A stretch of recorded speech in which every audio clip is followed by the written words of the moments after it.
Bonjour, bonsoir, salut chers tous, salut chers toutes. Je vous remercie d'être avec nous sur cette nouvelle vidéo que vous allez certainement adorer, que vous allez certainement aimer. Retenez que nous sommes là pour vous apporter de la connaissance, mais que nous ne vous empêchons pas du tout de faire vos recherches. Mais une chose est sûre, faites les recherches selon votre motivation et votre motivation doit être de trouver la vérité. Voilà. Aujourd'hui, nous allons vous informer simplement que d'ici la semaine prochaine, nous allons commencer une nouvelle saga métaphysique. Vous vous attendiez à cette saga-là puisque nous avons fait une partie de cette saga. Eh bien, cette saga, ce sera justement les fonctions métaphysiques du vagin. Oui, les fonctions métaphysiques du vagin feront la suite de ce que nous avions commencé déjà par le passé, les fonctions métaphysiques du pénis. Oui, ce serait quand même pas juste de connaître les fonctions métaphysiques du pénis et de ne pas connaître les fonctions métaphysiques du vagin. Sinon, comment ils vont faire la chose? Juste un peu d'humour. C'est normal qu'aujourd'hui, les femmes portent le vagin, ou je vais dire, les femmes portent du vagin. Parce que, avant tout, le vagin est un chakra. Les femmes ne le savent pas, beaucoup ne le savent pas, mais vous portez du vagin. Vous portez en vous un instrument de création de destinée et un instrument de transformation de destinée. Seulement, aujourd'hui, vous n'en percevez que l'aspect plaisir.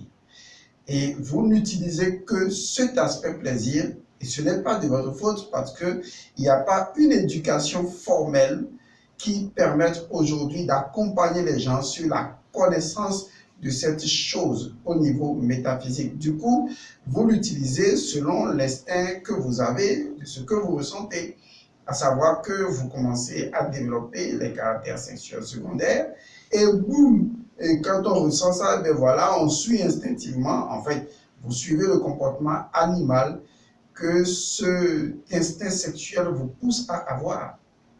Alors qu'en fait, il ne cherche qu'à s'exprimer selon la disponibilité du corps via la conscience qui reconnaît sa nature. Et donc, si votre conscience ne change pas, eh bien, vous ne pourrez utiliser les aspects supérieurs de cet instinct sexuel, de cette libido-là, de cette énergie qui se camoufle derrière votre vagin. Le vagin est un puissant instrument qui peut créer du destin, qui peut transformer du destin, mais qui peut éteindre également le destin. Donc, vous avez entre les jambes, vous, les femmes, vous avez entre les cuisses et les cuissettes, vous avez une arme des plus redoutables.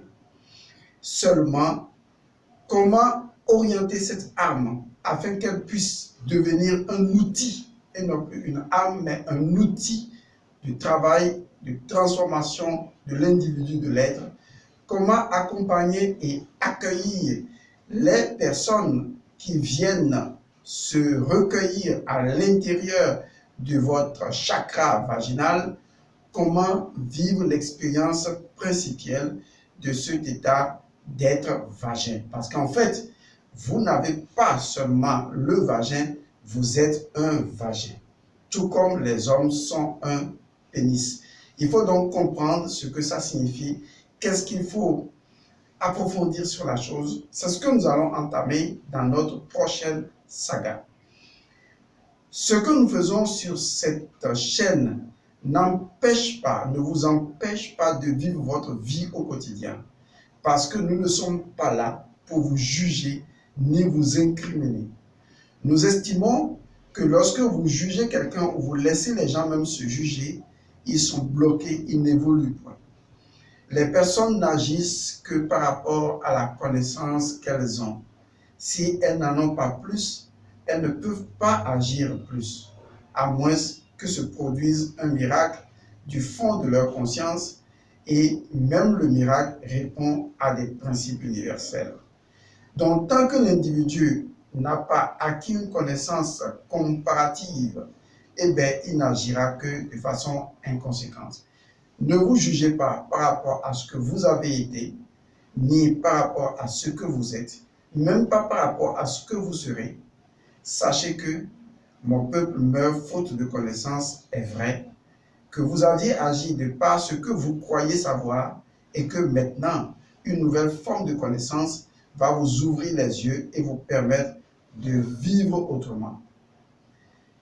Une nouvelle vision à partir de votre nouvelle forme de connaissance, parce que la connaissance suppose que vous renaissez à l'intérieur de votre conscience et donc vous allez agir beaucoup mieux. De toute façon, nous sommes des êtres en expérience et nos erreurs ne nous condamnent pas, à moins que nous nous condamnions nous-mêmes. Sinon, nos erreurs sont en réalité un capital sur lequel on peut repartir pour pouvoir rebâtir l'avenir. C'est à vous de voir que tout ce que nous dirons dans ces vidéos qui vont venir, il y aura des choses qui vont vous choquer, il y aura des choses qui vont vous gêner, mais sachez que nous ne sommes juges de personne, nous ne prétendons même pas l'être, nous sommes juste un apporteur de messages, de connaissances, et que chacun doit, sans s'accuser, prendre ce qu'il a à prendre pour pouvoir faire un travail sur lui-même. Le travail le plus difficile à faire, ce n'est pas celui qu'on fait sur nos enfants, ce n'est pas celui qu'on fait au bureau, ni celui qu'on cherche à faire sur les amis. Le travail le plus difficile, c'est celui qu'on fait sur soi-même. Il est très difficile de travailler sur soi-même. Vous n'avez pas idée jusqu'à quel point c'est extrêmement difficile. Lorsqu'il s'agit de travailler sur les autres, de parler des autres, les gens courent très vite. Mais quand il s'agit de travailler sur soi-même, eh bien, vous avez des personnes qui préfèrent aller à la religion parce que la religion ne leur impose pas un travail sur soi-même, alors que la spiritualité leur impose un travail sur soi, par soi, avec soi, pour soi et pour l'accomplissement de soi. Et donc, on ne compte pas sur quelqu'un pour vous sauver. On compte sur soi-même pour se sauver parce que le Christ ou le Bouddha ou la vérité est à l'intérieur de vous. Et c'est simplement en vous déchiquetant que vous allez retrouver cette vérité cachée derrière votre vie corporelle. Je vous retrouverai donc pour la prochaine saga intitulée « Les fonctions métaphysiques du vagin » et nous parlerons de tout sans état d'âme, sans gêne, parce que nous n'avons rien à cacher. Nous sommes tout aussi innocents comme un enfant qui vient de naître. Et si vous voulez réussir votre relation coïtale, vous avez besoin de la femme. Et de la femme, la bonne femme, la vraie femme, celle qui sait ce que signifie son vagin et ce pourquoi son vagin est destiné. Je vous remercie. À bientôt pour cette nouvelle saga. Gros bisous et soyez en paix avec vous-même.